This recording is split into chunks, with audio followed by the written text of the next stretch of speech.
Hello friends, welcome to my YouTube channel जिसका नाम है स्टॉक मार्केट के इम्पैक्ट। यहाँ हम स्टॉक मार्केट से रिलेटेड हर न्यूज़ को कवर करने वाले हैं। लेकिन उसके पहले आप इस चैनल को सब्सक्राइब कर दीजिए, लाइक एंड शेयर करना ना भूलें।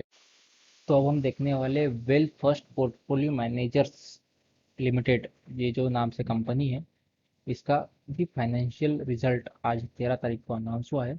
यहाँ आप देख सकते हैं well first portfolio manager limited, इनका जो रिजल्ट है वो हम आज रिव्यू करने वाले हैं। ये यहाँ और इन्होंने जो अमाउंट दी गई है, अमाउंट पूरी ये लैक्स में है। और यहाँ डेट भी देख सकते हैं, 30/9/2021, हाफ ईयर जो एंड हुआ है उसके ऊपर। तो हम सबसे पहले इसके रेवेन्यू फ्रॉम ऑपरेशन जो है उसके ऊपर आ जाते हैं। यहाँ पे आप देख सकते हैं, एक मिनट, यहाँ आप देख सकते हैं इन्होंने अपना रेवेन्यू फ्रॉम ऑपरेशन जो है वो दिखाया हुआ है।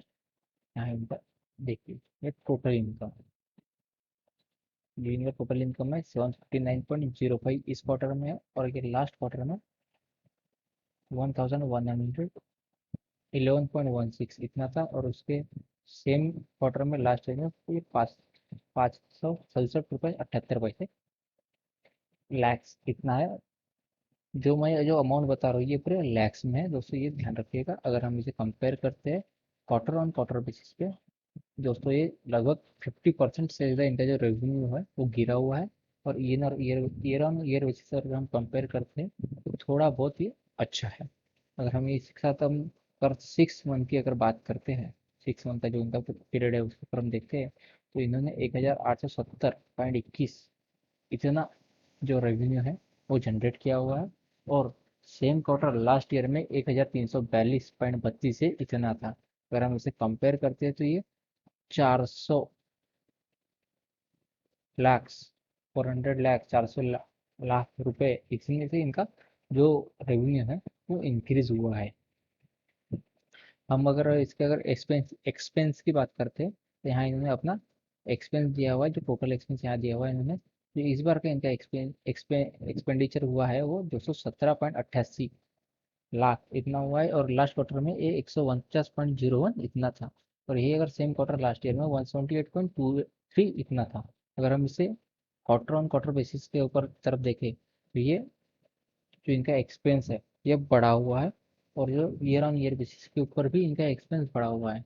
बट इनका अगर हम इनकम की तरफ देखें तो इनका जो इनकम है क्वार्टर ऑन क्वार्टर बेसिस ये माइनस में है, ये भी माइनस में है दोस्तों। और इनका जो एक्सपेंडिचर है ये भी बढ़ता हुआ दिख रहा है, जो कि अच्छी चीज नहीं होती किसी भी कंपनी के लिए। और किसी भी कंपनी का अगर इनकम घट रहा है तो उसका एक्सपेंडिचर भी घटना चाहिए। बट यहाँ पे इस तरह से कुछ नहीं हो रहा है, यहाँ पूरी तरह से उल्टा हुआ है। यहाँ पे इनका एक्सपेंडिचर बढ़ गया है और जो इनकम है वो कम हो गई है। और ये हम अगर 6 महीने के इसमें देखें तो इनका जो एक्सपेंडिचर है 366.89 था, और सेम क्वार्टर लास्ट ईयर में 6 महीने में 301.51 था। तो यहाँ पे अगर हम कंपेयर करें यहाँ पे तो ये बढ़ा हुआ है इनका, जो कि ठीक ठाक है। बट हम दोस्तों अगर यहाँ पे देखें तो इनका जो एक्सपेंडिचर है ये बढ़ता हुआ दिख रहा है, और यहाँ पे इनका जो ये रेवेन्यू है ये घटते हुए दिख रहा है। दोनों चीज़ें जो है वो अपोजिट में है। एक से रेवेन्यू बढ़ना चाहिए तो इनका एक्सपेंडिचर भी बढ़ना चाहिए, एंड रेवेन्यू कम होता है तो इनका एक्सपेंडिचर भी कम होना चाहिए। यहाँ पे तो पूरी तरह से उल्टा है, जो कि एक बहुत ही बुरी संकेत होती है किसी भी कंपनी के लिए। अब हम आ जाते हैं इसके प्रॉफिट बिफोर टैक्स के ऊपर।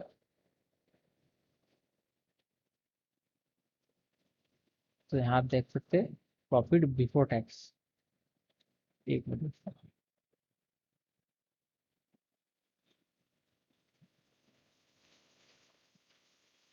ये देखिए यहाँ पे लिखा है profit from the ordinary activities before tax.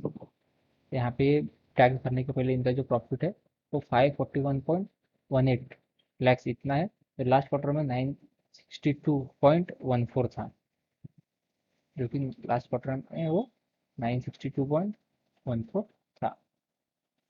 और इस क्वार्टर में सेम क्वार्टर लास्ट ईयर में 389.55 था। अगर हम इसे कंपेयर करते हैं तो जो इनका जो क्वार्टर ऑन क्वार्टर बेसिस जो है वो जो प्रॉफिट बिफोर टैक्स है वो गिरा हुआ है, and year on year basis एक बढ़ा हुआ है। यहाँ पे एक नेगेटिव संकेत हमें मिलता है कि इनका जो भी इनकम ऑफ सोर्स मिल रहा है, ये इनका कोई भी कांस्टेंट नहीं है, ये हमेशा वेरी हो रहा है। और हम 6 मंथ की बात करें तो 1503.32 इतना इनका ये रेवेन्यू जो प्रॉफिट बिफोर टैक्स है, टैक्स भरने के पहले इतना इनका इनकम था। और लास्ट ईयर सेम क्वार्टर में ये 1040.81 था। अगर इसे हम कंपेयर करें तो ये रेवेन्यू जो इनका प्रॉफिट जो है टैक्स भरने के पहले ये बढ़ा हुआ है, एक तरीके से इसे हम अच्छा ही मानेंगे। अब आ जाते हैं इनके प्रॉफिट आफ्टर टैक्स के बाद में ऊपर।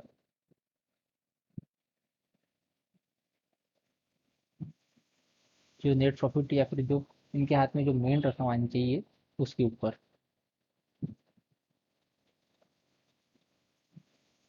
एक यहाँ पे आप देख सकते हैं प्रॉफिट और loss for the period before. हाँ, ये यहाँ पे आप देख सकते हैं नेट प्रॉफिट यहाँ इन्होंने दिया हुआ है, नेट प्रॉफिट और लॉस बिफोर प्रॉफिट और लॉस फॉर द पीरियड। यहाँ पे इनका जो नेट प्रॉफिट है इस क्वार्टर का ये 404.96, जो लास्ट क्वार्टर था ये 719.97 इतना था। और सेम क्वार्टर लास्ट ईयर में 389.55 इतना था। अगर हम इसे कंपैरिजन में देखते हैं, यहाँ से आप कंपेयर कर सकते हैं। तो यहाँ पे जो इनका नेट प्रॉफिट है भाई पूरी तरह से क्रैश हो चुका है। देख सकते हैं बिल्कुल आधा हो चुका है इनका नेट प्रॉफिट, जो क्वार्टर ऑन क्वार्टर बेसिस के ऊपर हम बात करते थे। लेकिन अगर आप यहाँ देखते हैं इनका ईयर ऑन ईयर बेसिस तो ये लगभग सेम ही कहूँगा, क्योंकि लगभग 8 लाख का ही इनका प्रॉफिट हुआ है, जो कि बहुत बड़ी बात नहीं होती किसी भी एक कंपनी के लिए। अगर आप किसी कोई कंपनी चला रहे हो तो ये बहुत छोटी बात है। अगर हम इसके 6 महीने के पीरियड की बात करें तो यहाँ पे इस क्वार्टर में इनका 1124.93 इतना इन्होंने अपना प्रॉफिट जो है वो जनरेट किया था। और लास्ट ईयर सेम क्वार्टर में 1040.81 इतना इन्होंने जनरेट किया था। अगर इसे आप कंपेयर करते हैं तो ये 124 100 100 लाख इतना इनका जो रेवेन्यू है वो बढ़ा हुआ है, क्योंकि एक नॉर्मल सी चीज़ है, इतनी बड़ी बात भी नहीं है कि इनका बहुत ज़्यादा रेवेन्यू बढ़ा हुआ है। हम अगर इसके ईपीएस के ऊपर आते हैं, अर्निंग पर शेयर के ऊपर, तो यहाँ पे आप देख सकते हैं इनका अर्निंग पर शेयर इन्होंने शो किया हुआ है जो 21 नंबर के टेबल में है। इस बार का इनका जो अर्निंग पर शेयर है 3 रुपये 80 पैसे, जो लास्ट क्वार्टर में इनका 6 रुपये 76 पैसे था। और क्वार्टर 2 में लास्ट ईयर में 6 रुपये 9 पैसे था। अगर हम इसे कंपेयर करते हैं क्वार्टर ऑन क्वार्टर बेसिस के ऊपर, ये फिर से क्रैश हो गया पूरी तरह से, बुरी तरीके से बिल्कुल। जो इनका जो रेवेन्यू जो इनकम जो है पूरी तरह से आधी हो चुकी है। एंड अगर हम ईयर ऑन ईयर बेसिस की अगर बात करते हैं, ये डबल दिखती हुई होती हुई दिख रही है। लेकिन एक हमें कंसिस्टेंसी नहीं दिख रही है इसके अंदर। अगर हम 6 महीने की बात करें तो 6 महीने में आप देख सकते हैं इस बार का इनका अर्निंग पर शेयर 10 रुपये 56 पैसे है, जो कि पिछले साल 16 रुपये 88 88 28 पैसे था। और इस यहाँ पे भी हम अगर कंपेरिजन करते हैं तो ये पूरी तरह से इनका जो शेयर जो इनका जो वो प्रॉफिट या जो भी आप कह लीजिए, तो बहुत बुरी तरीके से क्रैश हो गया है, बिल्कुल भी नहीं। पर मैं हो सकता इस कंपनी को भी इन्वेस्ट नहीं करूंगा, ना ही तो करने की सलाह दूंगा दोस्तों। अगर आपको वीडियो अच्छी लगी, इंफॉर्मेटिव लगी, तो प्लीज़ लाइक कर दीजिए, शेयर कर दीजिए एंड सब्सक्राइब कर दीजिए। एंड कोई चीज़ आपको बोलना हो तो प्लीज़ कमेंट में बता दीजिए।